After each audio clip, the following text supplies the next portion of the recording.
Sous l'autorisation de la grande dame, Mariétou Thiam Coulibaly, que je vous demande, si on vous demandait de noter les sages-femmes, quelle est la note que vous allez les donner? 5 8,5 sur 10, applaudissez-vous.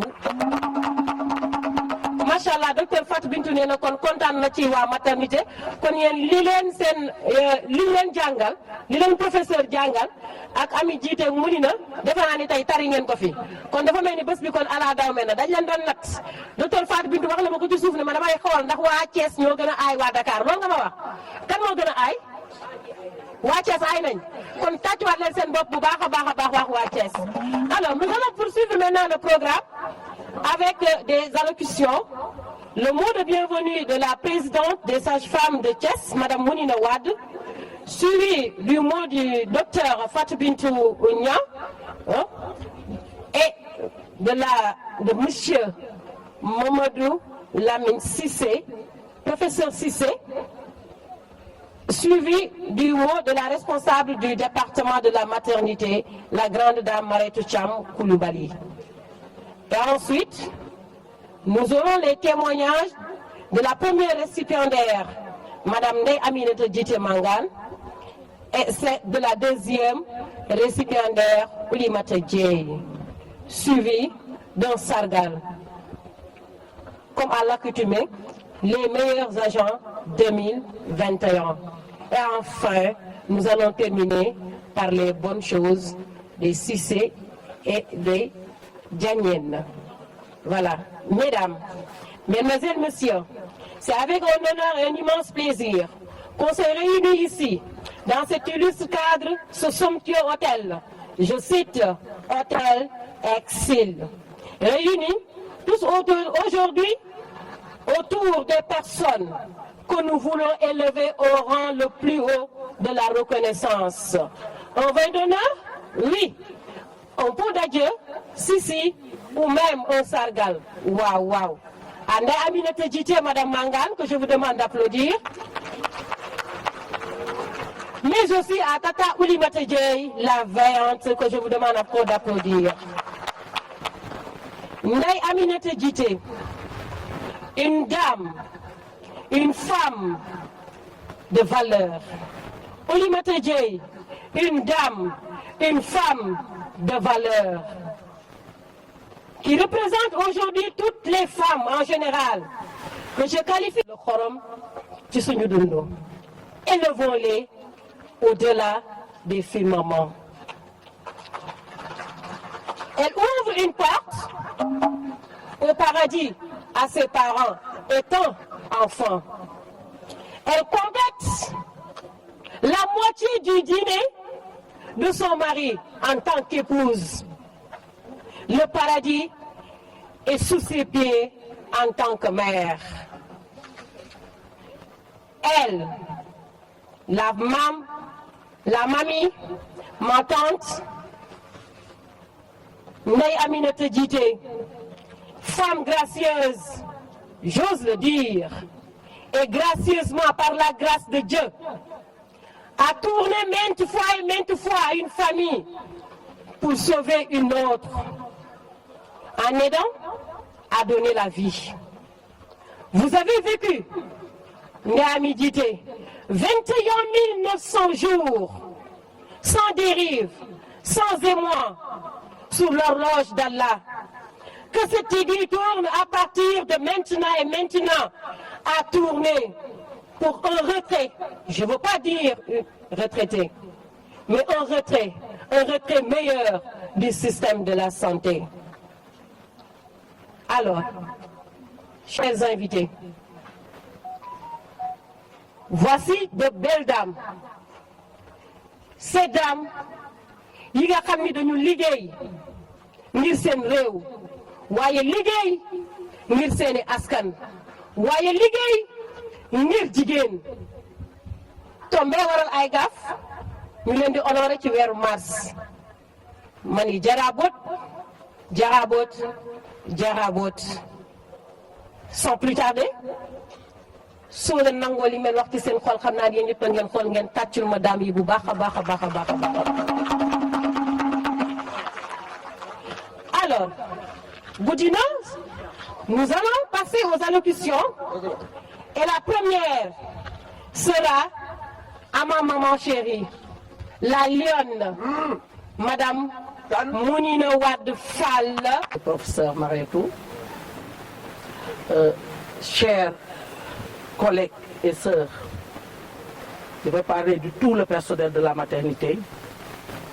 Chers récipiendaires, je veux parler de mes vaillantes sœurs, Ami Djité, Oulimata Dieye, mais aussi des autres récipiendaires comme Milan. Et chers invités, à vos rangs et qualités. C'est encore un énorme plaisir pour moi d'être avec vous pour cette fête solennelle de la maternité. Opportunité de célébrer nos vaillantes dames retraitées, mais aussi de faire des distinctions à des personnes exemplaires qui sont parmi nous et qui nous ont fait et qui ont fait avec toute l'équipe de la maternité. Je veux parler des gynécos, des DS, des sages-femmes, infirmières, des assistantes infirmières, des aides, des instrumentistes, des brancardiers, des filles de salle et techniciens de surface. La nouvelle capitale de l'hôpital en termes de chiffres, recettes et qualité de service. Vous avez, malgré les entraves et difficultés liées au Covid-19, eu des résultats. On m'a interdit de parler de chiffres aujourd'hui, mais je voudrais vous exprimer mes vives félicitations et remerciements. Chers maîtres, merci. Parce que la réussite d'une entreprise est fortement liée au leadership de son dirigeant. Cela suffit largement pour vous dire encore merci. Merci au directeur, merci à Mme Sow, mais merci à nos deux chers maîtres. Je vais parler encore du professeur Cissé et du professeur Mariétou Thiam.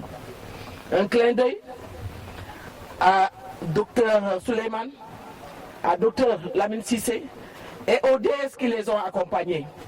Mais aussi un clin d'œil au laboratoire d'Efra Pharma, à Dr Aline Pierre Diop et sa famille, à l'administration qui, sans eux, la fête ne sera pas à la Dahomey, comme le disent les Wolofs.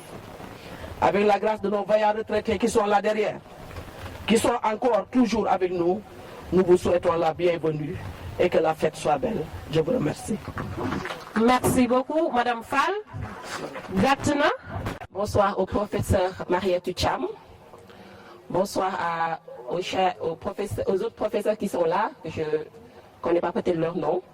Bonsoir, professeur Cissé, bonsoir. Bonsoir à Madame Mounina Wade. Bonsoir à toute l'assistance. C'est avec un grand plaisir d'être parmi vous ce soir dans cette belle fête traditionnelle du service. Dafra Pharma est un laboratoire belge. Je m'étais présenté tout à l'heure. Peut-être ceux qui n'étaient pas là. C'est Dr Nia Fatou Bintou, la représentante de Dafra Pharma au Sénégal. Alors, c'est quoi Dafra Pharma? Dafra Pharma est un laboratoire pharmaceutique belge qui est là depuis 25 ans. D'ailleurs, on est dans nos activités de lancement des 25 ans de Dafra Pharma. Donc, on est là depuis 1997 jusqu'à nos jours. Donc, nous venons d'avoir un quart de siècle. Cela veut dire que nous sommes dans le sérieux. Donc, c'est un laboratoire pharmaceutique belge qui ne fait que des produits de qualité à moindre coût. Nous vous remercions vivement de nous avoir honorés ce soir en nous invitant à cette belle fête. Nous sommes présents en tant que labo partenaire. Nous sommes partenaires depuis longtemps.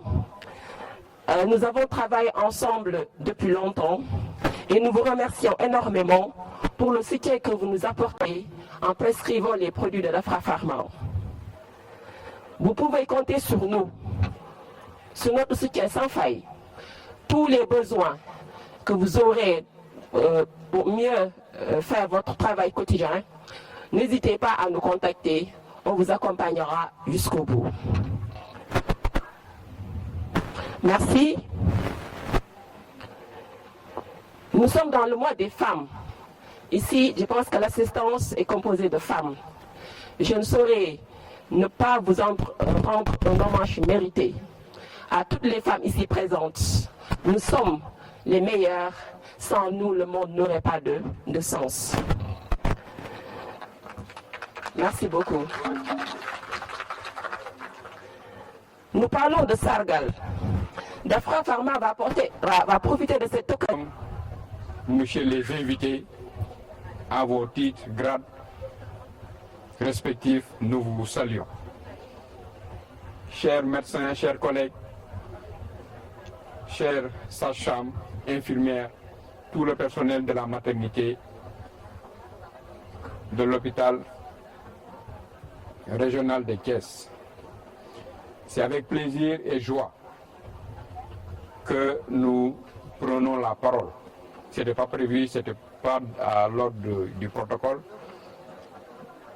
mais c'est un honneur de parler pour remercier d'abord les deux récipiendaires pour dire Alhamdulillah Rabbi Alamin. Quand on arrive à ce stade de la vie, c'est le moment de rendre grâce et de remercier le Tout-Puissant. C'est le moment aussi d'être honoré et d'être félicité. C'est le moment aussi de montrer tout ce que vous avez fait pour l'institution. C'est le moment aussi de prier pour vous. C'est le moment aussi d'envisager la seconde vie. Tout ne s'arrête pas maintenant. En réalité, c'est un nouveau départ. Vous arrêtez de nous accompagner pour mieux nous servir. Puisque vous êtes à une position où on pourra vous solliciter, où la population pourra vous solliciter, où vous pourrez être des relais pour le bien de la santé de la population de Thiès que vous avez servi pendant de longues années. Le milieu de la santé, surtout de la maternité, n'est pas un secret pour vous.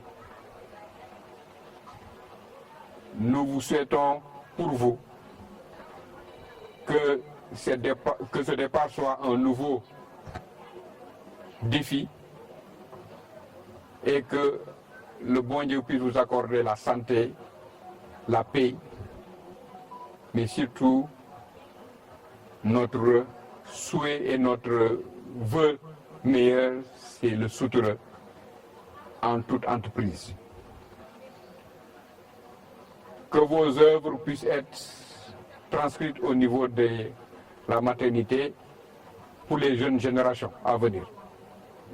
C'est aussi l'opportunité, une chance de remercier tout le personnel, à savoir le personnel médical et l'ensemble de l'équipe sous la direction du professeur Maritou Thiam, pour les efforts consentis pour la santé de la mère et de l'enfant. Avec toutes ces sages-femmes, tout le personnel, toutes ces belles dames, dirais-je, parfumées et colorées, comme le disait l'autre, vous avez éclaboussé la salle de Exil. Nous remercions aussi le Dr Diop et sa famille et l'équipe.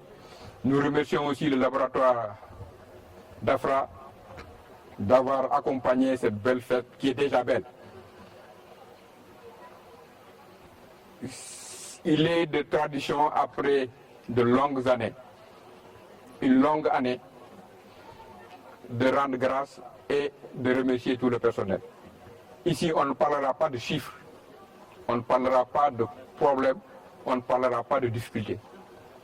On parlera de reconnaissance, on parlera d'encouragement, on parlera de prière et on parlera de perspectives pour assurer tous ensemble la santé de la mère et de l'enfant. Qu'Allah le Tout-Puissant puisse bénir et accompagner tous ceux qui sont venus pour rendre grâce aux deux récipiendaires,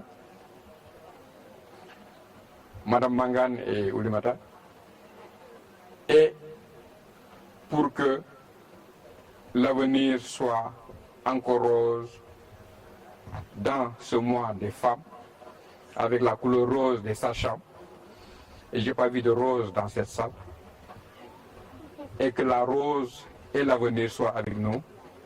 Que Dieu vous bénisse, que Dieu nous bénisse et préserve notre maternité, préserve notre santé à vous et à vos familles. Je vous remercie. Pourquoi Madame de tout à l'heure l'a rappelé. Madame Mangane dafa nekk à cheval entre ñaari institutions, à savoir la santé et l'éducation. waaye ñun suñu complicité jiitu na loolu. Certes, éducation moo ñu boole ma leen di seedeel ni Madame Mangane maag moom 6e la ñu bokk lycée Malick Sy ba seconde. yàlla def ñu nekkoon des élèves du lycée Malick Sy séparés wu pour nous retrouver dans la vie active ci naka mes 2 premiers enfants ci ay loxoom la ñu jaar déjà muy lu rëy ci man yàlla def may wër ba 2018 ma teer lycée Malick Sy bi ma ñëwee ñu ñëw ma fekk fii déjà des anciens du lycée Malick Sy ci biir parmi le personnel waaye ñoom ñu ñëw dooleel ma et nous avons réussi à faire des choses grâce à ce groupe d'anciens du lycée Malick Sy qui ñu retrouvons au sein d'un groupe WhatsApp composé de tous les corps mais surtout le corps de la santé ñoom seen représentation mooy ci ëpp mun naa wax des médecins des pharmaciens et je dirais surtout des pharmaciennes actives qui ont accompagné le lycée doté l'infirmerie en tout cas suñu infirmerie am na poste de santé yoo xam ne ñun ñeme nañu leen c'est grâce à ces pharmaciennes ñoo xam ne taxawul nañu ñu jóge ci loolu sur le plan santé côté infrastructure c'est le groupe des anciens du lycée Malick Sy ñoo ñu ci jàppale et sur le plan social ñu gunge ñu ci donc compagnonnage bi dafa jéggi maanaam le cadre professionnel alors son mari mu nekkoon pratiquement sama mentor partout où j'ai été moi j'ai servi pendant 33 ans dans la région de Thiès je suis pas sorti de la région de Thiès à commencer par Mboro Taïba Ndiaye Pekes Bayax avant d'atterrir au lycée Malick Sy son mentor depuis bi ma nekkee Pekes comme proviseur la commencé di ma suivre moo ki ma fi fekk ki ma remplacé le proviseur Yann Diop alors il n'a cessé de me prodiguer des conseils xolam gu rafet xolam gu yaatu dem na ba bi muy retraité Medina Fall mu ne ma je pensais que booy yaay may ñëw remplacer Medina Fall pour vous dire la complicité bi am bugguma guddal mënuñu lu dul tey apporter ko maanaam reconnaissance ak témoignage bu lycée Malick Sy de tous les anciens du lycée di ko ñaanal retraite bi sedd ci moom ubbil ko yeneen bunt te am naa yaakaar ni yàlla dina ko def et pour yàlla fayee xolam du mer donc véritablement voilà on m'a pris au dépourvu donc lii sóoraale wuñu koon mais yaakaar naa ni mënuloon a ñàkk ndeyami jërëjëf. Chers maîtres, chers collègues, chers collaborateurs, chers invités, en vos noms et titres, c'est avec un très grand plaisir que je prends la parole pour vous exprimer toute notre reconnaissance et vous dire que nous vous remercions d'être tous présents à cette cérémonie que nous voulons annuelle, que j'ai trouvée d'ailleurs annuelle au niveau de la maternité. C'est pas moi qui ai créé cette fête, ce sont mes aînés, mes prédécesseurs qui avaient pensé à faire une rencontre chaque année au niveau de la maternité pour en tout cas vivre certains sentiments, être en convivialité, en dehors du stress que nous vivons tous les jours. Depuis 3 ans, je dirais, cette cérémonie n'a pas pu se tenir, tout simplement à cause de la pandémie à Covid-19. Et cette année, nous avons voulu faire ça en dehors de l'hôpital pour mieux fêter ça et un peu nous rattraper par rapport aux années que nous avons perdues. Donc c'est avec un très grand plaisir que nous vous accueillons dans ce cadre assez agréable de l'hôtel Exil. Donc pour moi vraiment, je vous souhaite tous la bienvenue. Moi je n'aurai surtout que des paroles de remerciement d'abord à notre maître, le professeur Mamadou Lamine Cissé, pour qui vraiment nous avons beaucoup de reconnaissance. Parce que sans lui, nous ne serons pas ici en train de prendre la parole. Je voudrais vraiment qu'on l'applaudisse. Moi, je n'ai rien fait. Ce n'est pas vraiment quelque chose que je dois revendiquer.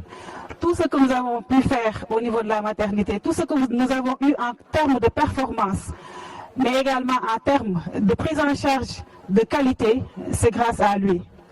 C'est lui qui a osé ouvrir le diplôme de spécialisation en gynécologie obstétrique à Thiès, le premier diplôme en tout cas en dehors de Dakar. Vous savez que pendant très longtemps, il n'y avait que Dakar qui pouvait former des médecins. Il n'y avait que Dakar où on pouvait former également des spécialistes. Et il a osé ouvrir ce diplôme à Thiès. Donc Thiessois, sachez qu'aujourd'hui, vos enfants peuvent faire toute leur médecine à Thiès, y compris la spécialisation en gynécologie obstétrique. Et ça, c'est grâce à son courage, grâce à son engagement dans le système. Et vraiment, je voudrais profiter de cette audience pour lui encore formuler tous nos remerciements, mais également lui assurer de toute notre gratitude. Donc, professeur Cissé, encore merci. Ce n'est pas nous qui sommes vraiment, en tout cas, c'est pas nous qui avons fait tout ce qu'on dit en tout cas aujourd'hui, par rapport à l'avancée de la gynécologie obstétrique à Thiès, c'est grâce à vous et nous en remercions énormément. Nous sommes également là pour fêter des femmes de valeur. Vous l'avez dit tout à l'heure, nous sommes au mois de mars. Nous avons 2 femmes qui nous ont beaucoup marquées et qui nous ont beaucoup accompagnés pendant tout notre séjour à Thiès. Il s'agit de Mme Aminata Djité, Mme Mangane, et également de Mme Oulimata Dieye. Et c'est pour nous aujourd'hui également l'occasion de fêter leur départ. Ce n'est pas vraiment même un départ, mais un retrait. Et nous allons bien sûr communier avec elles pour pouvoir fêter cela. Parler de ces 2 femmes me sera un peu difficile, surtout de Aminata Djité, qui, comme vous le savez, est une sœur pour moi, qui m'a adoptée dès que je suis arrivée à Thiès. Et je n'aurai pour elle que des mots de remerciement, des mots également de gratitude par rapport à tout ce qu'elle a fait pour nous. Diary l'a dit tout de suite, grâce à ces femmes de valeur, grâce à toutes les femmes de la maternité, tout le personnel de la maternité, nous sommes également aujourd'hui là. Parce que vous n'y êtes pas, moi je ne suis pas de Thiès. Je dis toujours que je n'ai aucun parent à Thiès, à part vous. Aujourd'hui, je suis à ma 10e année. Et quand je venais, beaucoup de mes promos, de mes collègues disaient qu'elle n'allait pas rester ici. Parce qu'à l'époque, l'université venait juste d'ouvrir et on était des anciens internes qui attendaient des postes à Dakar. Mais si j'ai pu rester, si j'ai voulu rester, c'est grâce à elle. Et je leur en remercie énormément. Donc, pour elle, vraiment, je formule tous mes remerciements, mais également à Oulimata, qui est une femme brave, très brave, qui a également beaucoup contribué à... Professeur Marietou, messieurs, mesdames, les invités, les collègues de la maternité, je peux même dire la population de Thiès, parce que tout le monde est là pour notre fête. Ce n'est pas sans émotion que je m'adresse à vous aujourd'hui. En effet, après 31 ans de bons et loyaux services au sein de la maternité du centre hospitalier régional Amadou Sakhir Ndiéguène de Thiès, notre collègue, maman, amie, conseillère, Ndeye Aminata Djité, Madame Mangane, nous quitte pour profiter d'une retraite bien méritée. Elle fut la première inscrite à l'école primaire Château d'eau de Thiès en 1968, qui était une école de garçons où elle a décroché son entrée en 6e 6 ans plus tard. Ainsi s'enchaîne un riche cursus scolaire sanctionné par le BFM et BE en 1979, le baccalauréat série S en 1983, duel 2 en sciences naturelles à la faculté des sciences de l'UCAD en 1986, diplôme d'État de l'École nationale de formation des sages-femmes d'État en 1990. À cela s'ajoute une panoplie de formations en tant que sage-femme, les sages-femmes, les formations qui englobent notre métier, à savoir le partogramme, la planification, l'aspiration, la transfusion, la GATPA, liste qui n'est pas exhaustive. Chers invités, permettez-moi de retenir encore votre attention, car ce beau parcours scolaire et académique n'égalera pas sa riche carrière professionnelle qui fait d'elle une référence, un modèle, je dirais une fierté pour toutes les sages-femmes du Sénégal. Affectée à l'hôpital régional de Thiès depuis septembre 1991, elle a échelonné en passant de sage-femme à la garde, à la salle d'accouchement, puis responsable à l'annexe, et puis chef d'unité depuis 2005. Partout où elle est passée, son investissement, son énergie, son professionnalisme et sa forte personnalité a été ressenti durant tout son parcours professionnel. Très proche de ses collègues, elle a été une maman poule. Tout le monde peut le témoigner. Ku am lu neex mu jël ko, ku am lu naqadi mu jël ko. Elle est toujours au devant de la scène. Elle conseille, elle aide, elle oriente, elle ne recule devant rien. Aujourd'hui, je peux affirmer sans risque de me tromper, le constat unanime ressenti et visible sur tous les visages des collègues ici présents. C'est ce que tu vas nous manquer, chère Adja. Parce que moi, je l'appelle Adja. Je suis venue en 2000. Et le premier jour, le jour où je venais visiter la prise de service, je l'ai rencontrée. Sans savoir que 2 semaines après, j'étais affectée à sa garde. Et nous avons cheminé des années. Elle est partie, elle m'a laissé. Mais elle a laissé derrière elle son image. Parce que c'est une fierté.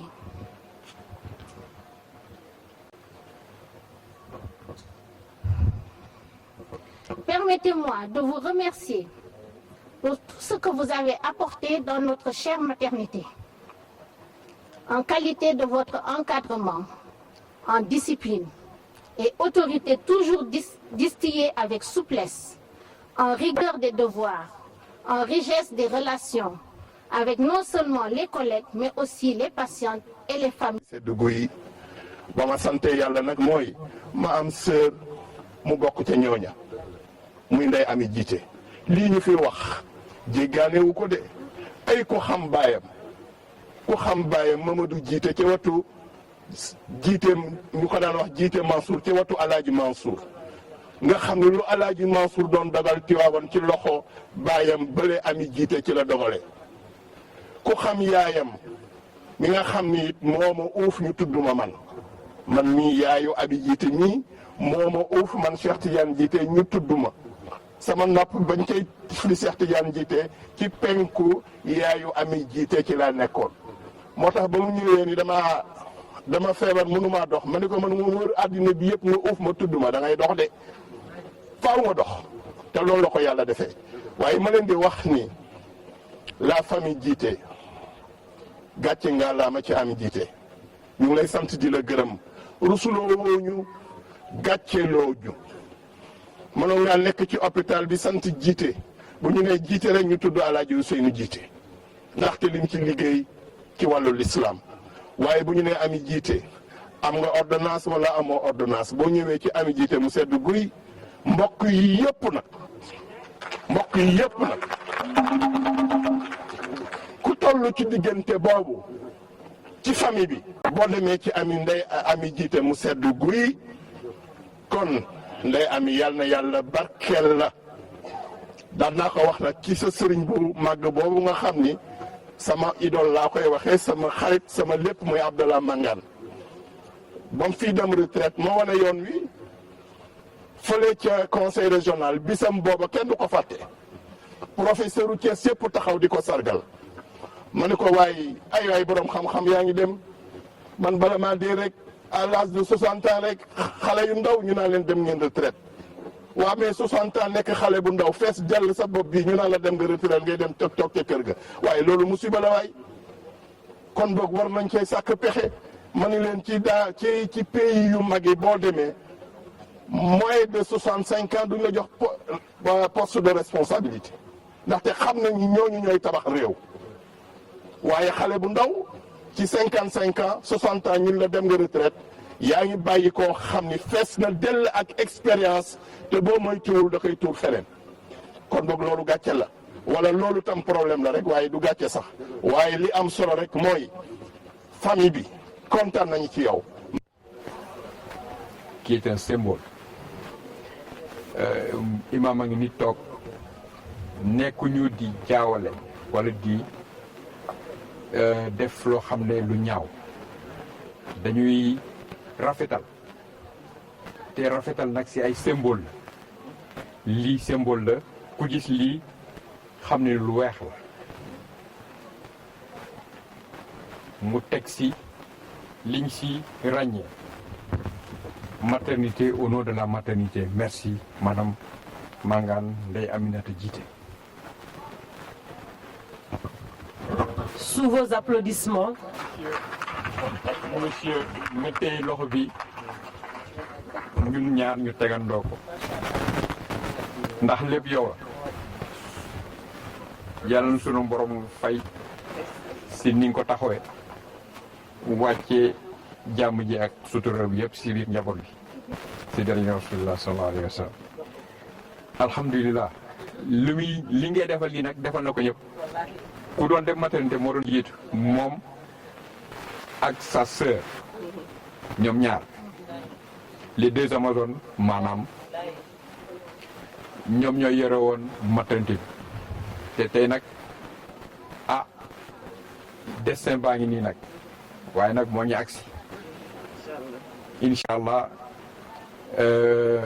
lii bonheur la nag yàlla sunu borom fay sant sunu borom sant leen merci monsieur Mangane yow la ñuy gërëm de reconnaissance bi nag kii dañ koy teg portele ci biir xale yi gis ko ku ñoo xam ne li nga liggéey yëpp nag communauté bi sargal na la won nañ leen ni liñ fi defar yëpp nag lii moo koy mandarga monsieur Mangane aussi ñu jàppandoo ko rek au nom de la communauté nous vous décernons ce certificat de reconnaissance mooy fayam sunu borom yàlla ko sunu borom def ci daje rasulullah sallallahu alayhi wa sallam.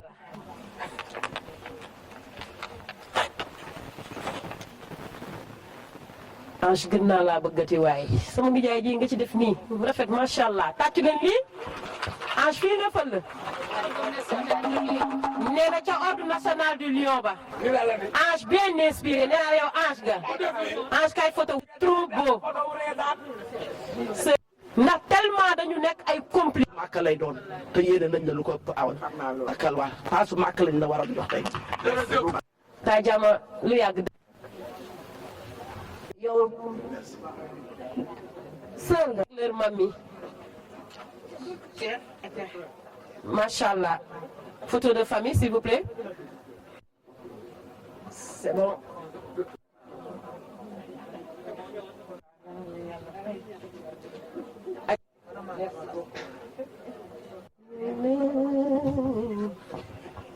yow la yaay boy la fi dundu ami Djité nee nañu voilà merci sax war na ca donte gàtt na madame ñi ngi gërëm waa hôpital régional de Thiès les professeurs les médecins les sages-femmes les infirmiers et les infirmières.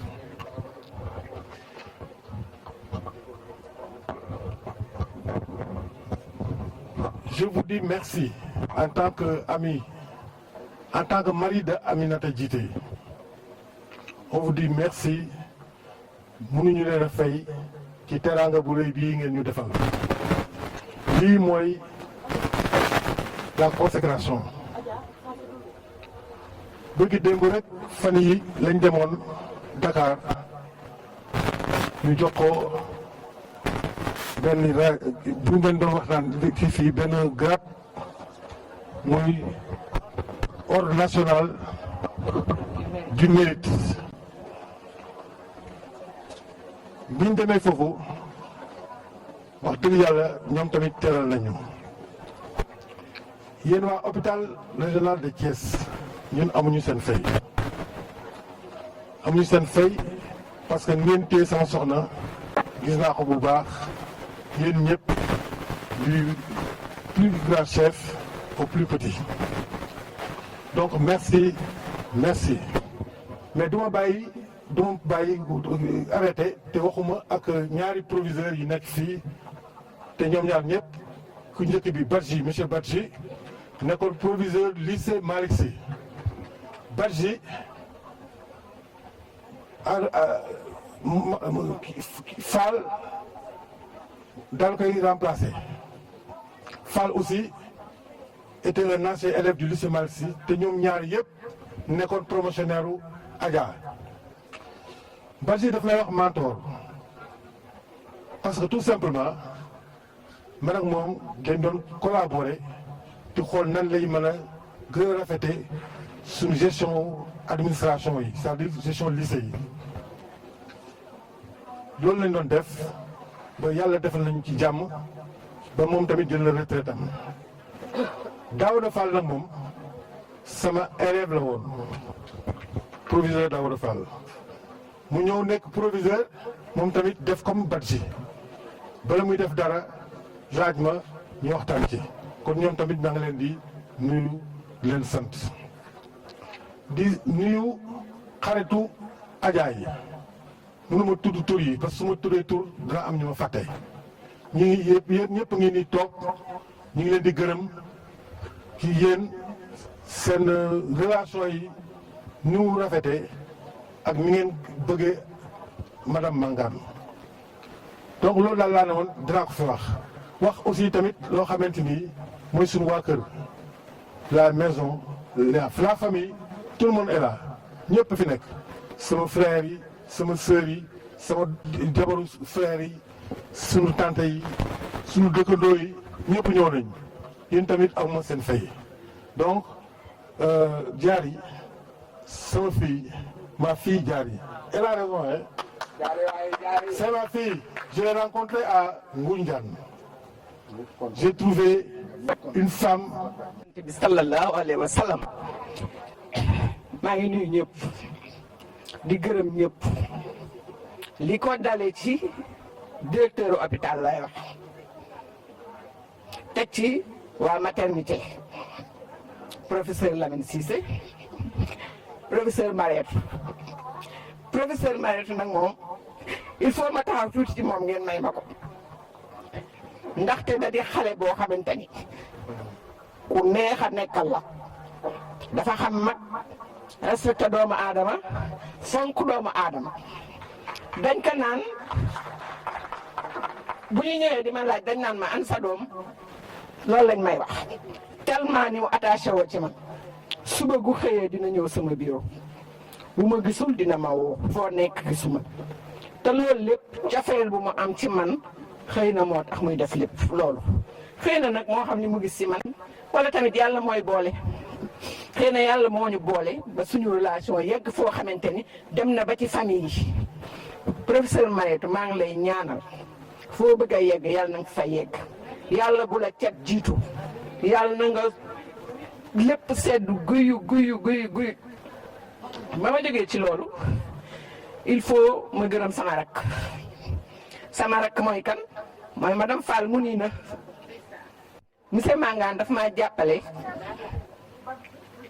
dalal ma féexal ma sonalu ma yóbbuwul sama fit lu ma nekk suba ba ngoon su ma ko nii lii du ci teg baat kon yal na yàlla guddal sa fan yal na yàlla guddal sa fan ba nga fekkee lu bëree bëri doo fekkee lépp sax mais yal na nga fekkee lu bëree bëri maa ngi gërëm sama famille sama ay mag sama rak ñoom ñëpp ñu ngi fi maa ngi leen di gërëm sama belle famille ñoom ñëpp kër ga la ñuy yand kenn desul sama wujju Peter Goy ak ñëpp sama xarit sama jumelle nag moom muy Fatou Sall mu ngi nii toog moom ku ma xam ma ak moom 6e comme ni ko Badji waxee 75 ba ñuy bokk 6e ba nëgë ni ñu ngi ànd ñenn ñi sa xëy na dañu retrouver wu ci groupe des anciens du lycée mais Fatou Sall depuis 6e ba léegi 75 ba léegi suñu relation ñu ngi koy doxal jox ko ci jàmm ak salaam di gërëm sama doom yi ñoom ñëpp ñu ngi nii toog sama sët yi nag moom maa ngi leen di remercier merci jërë ngeen jëf gis naa cadeau bi les sages-femmes je vous aime yéen sama ay doom ngeen merci beaucoup merci pour tout merci beaucoup yal na leen yàlla fay yal na ngeen liggéey ba yeggal ci jàmm ak salaam bañ a am benn ndog-ndog yal na seddu guy merci beaucoup merci pour tout.